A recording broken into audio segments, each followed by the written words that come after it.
Welcome back everyone. Welcome to civil services study practice set number ये 184 test series UPPSC PCS के लिए चल रही है। और जितने भी टेस्ट अभी तक कंप्लीट हो गए हैं उसका प्लेलिस्ट बना रखा है। वहाँ पर आप टेस्ट नंबर 1 से लेकर 184 तक पहुँच सकते हैं। डिस्क्रिप्शन बॉक्स में लिंक है उसका।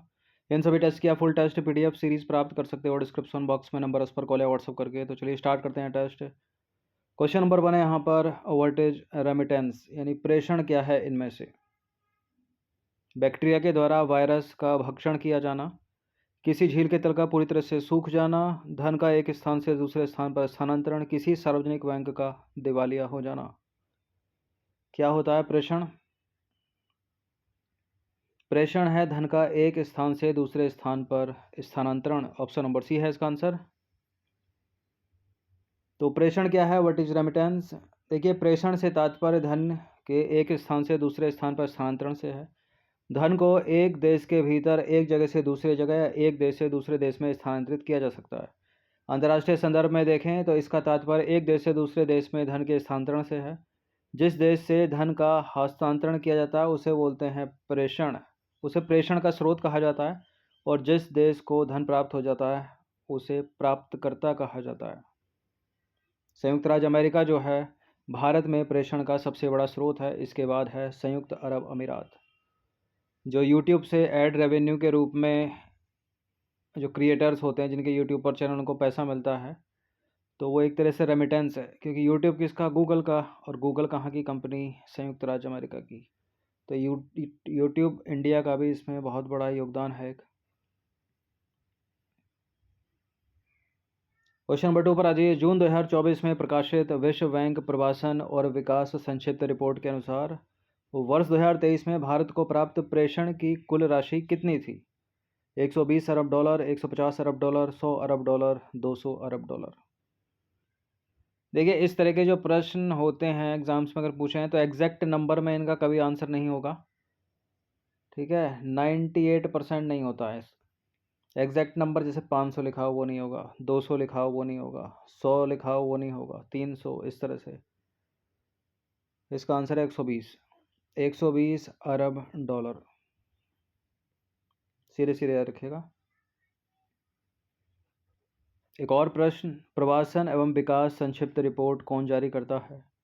प्रवासन एवं विकास संक्षिप्त रिपोर्ट कौन जारी करता है।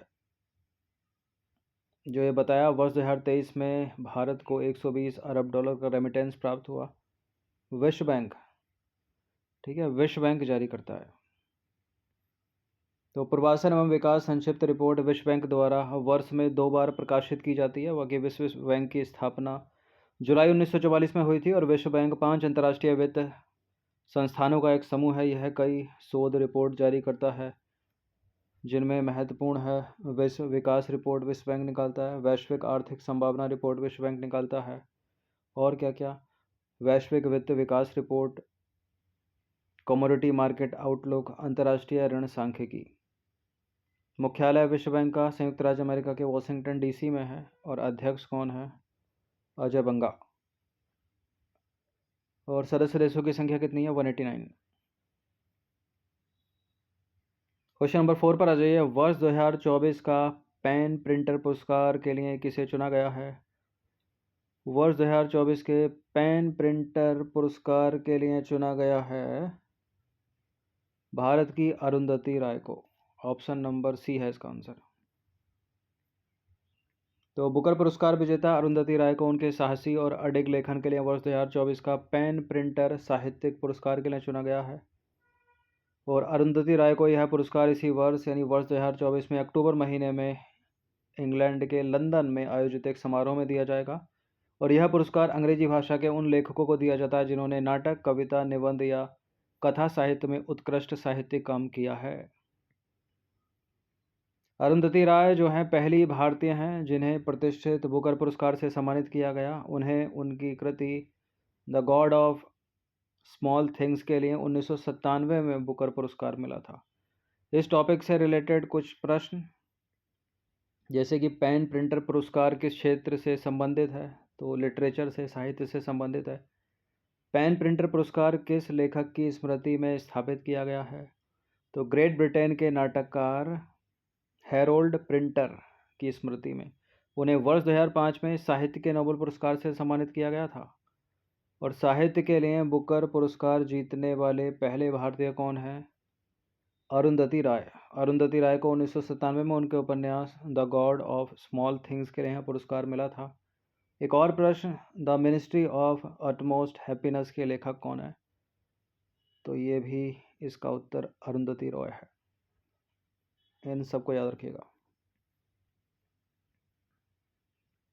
एक और रिलेटेड प्रश्न इससे, पेन प्रिंटर साहित्यिक पुरस्कार किस भाषा के लेखकों को दिया जाता है? तो अंग्रेजी भाषा और ऐसे लेखक को जो यूनाइटेड किंगडम, आयरलैंड गणराज्य या राष्ट्रमंडल का निवासी हैं। ठीक है, तो अरुंधति राय यहाँ से हो गई। क्वेश्चन नंबर 5 पर आ जाइए। करंट अफेयर्स का प्रश्न है, professional golf tour of India का अध्यक्ष किसे चुना गया है? प्रोफेशनल गोल्फ टूर इंडिया का अध्यक्ष चुना गया है कपिल देव को। ऑप्शन नंबर बी है इसका आंसर। देखिए, महान भारतीय क्रिकेटर और शौकिया गोल्फर कपिल देव को सर्वसम्मति से professional golf tour of India का नया अध्यक्ष चुना गया है। पिछले अध्यक्ष एच श्रीनिवास द्वारा अध्यक्ष पद के लिए अपनी उम्मीदवारी वापस लेने के बाद कपिल देव को सर्वसम्मति से नया अध्यक्ष चुना गया। और कपिल देव को हरियाणा हरिकेन के उपनाम से भी जाना जाता है। ये प्रश्न भी एसएससी में, बैंक में, रेलवे के एग्ज़ाम में पूछा है कई बार। क्वेश्चन नंबर 6 पर आ जाइए। निम्नलिखित में से कौन सा राज्य मासिक वस्तु एवं सेवा कर यानी जीएसटी रिटर्न दाखिल करने में अग्रणी है? इनमें से उत्तर प्रदेश ए है इसका आंसर। वस्तु एवं सेवा कर network, goods and services tax network GSTN के अनुसार उत्तर प्रदेश जो है मासिक आधार पर वस्तु एवं सेवा कर यानी जीएसटी रिटर्न दाखिल करने में अग्रणी राज्य है भारत का, जो कि उसकी आर्थिक क्षमता को दर्शाता है। एक और प्रश्न इससे रिलेटेड, क्वेश्चन नंबर 7 है, वस्तु एवं सेवा कर नेटवर्क को कंपनी अधिनियम 2013 की निम्नलिखित में से किस धारा के तहत शामिल किया गया था? धारा 2, धारा 8, धारा 17, धारा 25। इसका आंसर ऑप्शन नंबर बी, धारा 8। तो वस्तु एवं सेवा कर नेटवर्क एक गैर लाभकारी शेयर समिति शेयर सीमित सरकारी कंपनी है और इसे कंपनी अधिनियम 2013 की धारा 8 के अंतर्गत वर्ष 2013 में शामिल किया गया था। क्वेश्चन नंबर 8 पर आ जाइए। उत्तर प्रदेश के निम्नलिखित में से किस जिले को चाकुओं का शहर यानी सिटी ऑफ नाइफ्स के रूप में जाना जाता है? अलीगढ़, बाराबंकी, रामपुर, मुरादाबाद। अलीगढ़ तो तालों के लिए प्रसिद्ध है, मुरादाबाद पीतल नगरी हो गई यानी पीतल का सामान। इसका उत्तर है रामपुर। ठीक है, रामपुरी चाकू।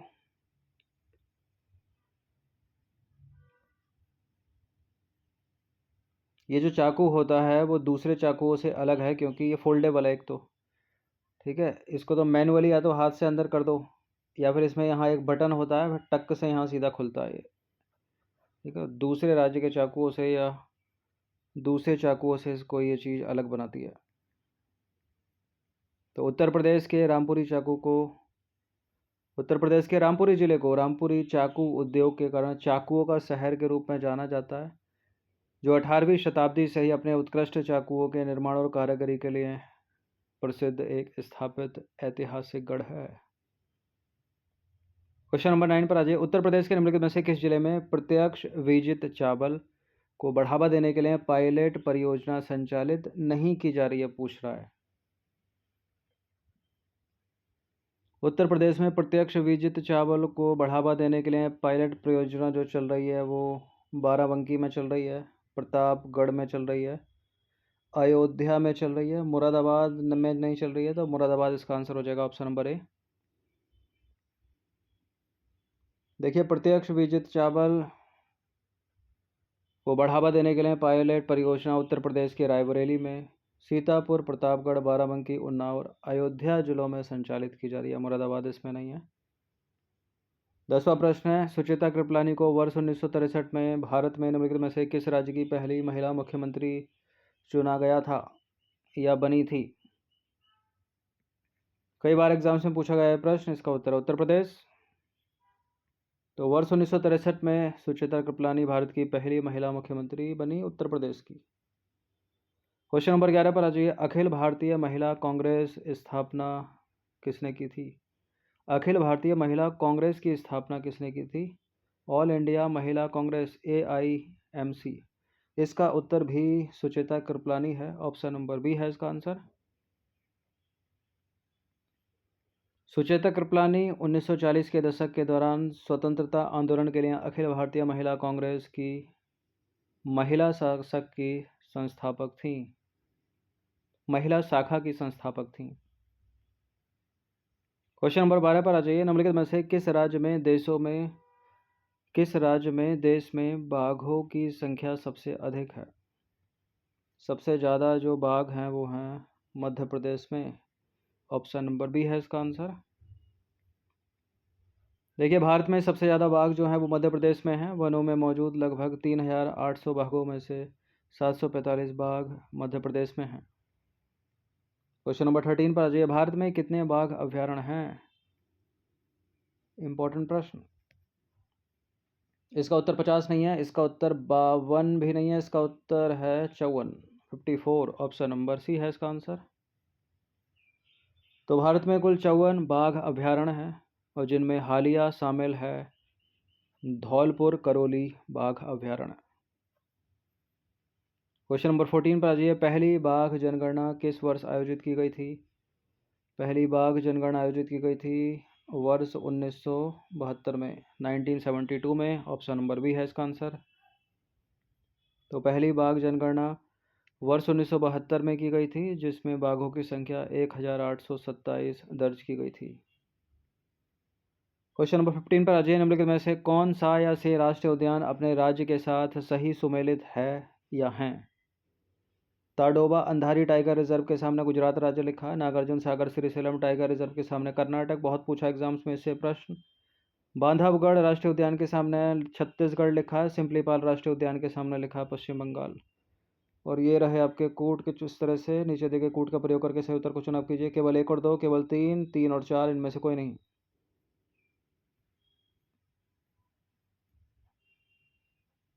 सिंपलीपाल तो सभी को पता होगा। सिंपलीपाल राष्ट्रीय उद्यान पश्चिम बंगाल में नहीं है, उड़ीसा में है ये। बांधवगढ़ राष्ट्रीय उद्यान छत्तीसगढ़ में नहीं है, मध्य प्रदेश में है। नागार्जुन सागर श्रीशैलम टाइगर रिजर्व बहुत पूछा गया एग्जाम्स में, आंध्र प्रदेश में है। और ताडोबा अंधारी टाइगर रिजर्व महाराष्ट्र में है। तो सारे के सारे मिसमैच है ये तो। कौन सा सही समझ लेते हैं इसमें? कोई भी नहीं। तो इसका आंसर हो जाएगा इनमें से कोई नहीं, ऑप्शन नंबर डी।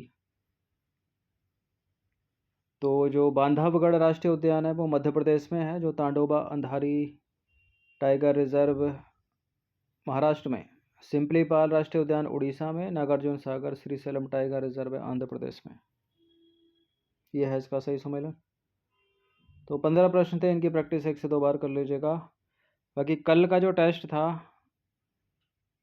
मतलब जो टेस्ट नंबर 183 था, उसमें क्वेश्चन नंबर 5 है, उसको देख लेते हैं क्योंकि उसमें एक छोटी सी प्रिंटिंग मिस्टेक है। तो ये था वो क्वेश्चन नंबर 5 टेस्ट नंबर 183 का। भारत और फ्रांस के बीच होने वाले संयुक्त सैन्य अभ्यास के संबंध में निम्नलिखित में से कौन सा कथन सही है? देखिए, गरुण के सामने वायुसेना अभ्यास लिखा है, शक्ति के सामने नौसेना अभ्यास लिखा है, वरुण के सामने थल सेना अध्यक्ष लिखा है, थल सेना संयुक्त सैन्य अभ्यास लिखा है। तो इसका आंसर डी बता दिया गया। डी नहीं है इसका आंसर, ठीक है। इसका आंसर है केवल 1, क्योंकि यहाँ पर केवल 1 ही सही सम्मिलित है। ये तीनों संयुक्त सेना अभ्यास भारत और फ्रांस के बीच हैं। जो गरुण है वो तो वायु सेना अभ्यास है, ठीक है, लेकिन जो शक्ति है, शक्ति अभ्यास, वो थल सेना अभ्यास है, और जो वरुण है वो नौसेना अभ्यास है। तो यहाँ पर जो सही सम्मिलित नहीं है वो दूसरा नहीं है और तीसरा नहीं है। तो जहाँ जहाँ 2, 3 नहीं है उसको हटा दीजिए, जहाँ जहाँ 2, 3 है उसको हटा दीजिए। केवल 1 ही इसका आंसर होगा, केवल 1 ही सही सम्मिलित है। और ये जो एक्सप्लेनेशन थी ये सही है, ठीक है। जो शक्ति अभ्यास है वो आर्मी का है, मतलब थल सेना का है। जो वरुण है वो नौसेना का है, यानी नेवी का है, भारत और फ्रांस के बीच। और जो गरुण है वो वायुसेना का है, यानी एयरफोर्स का।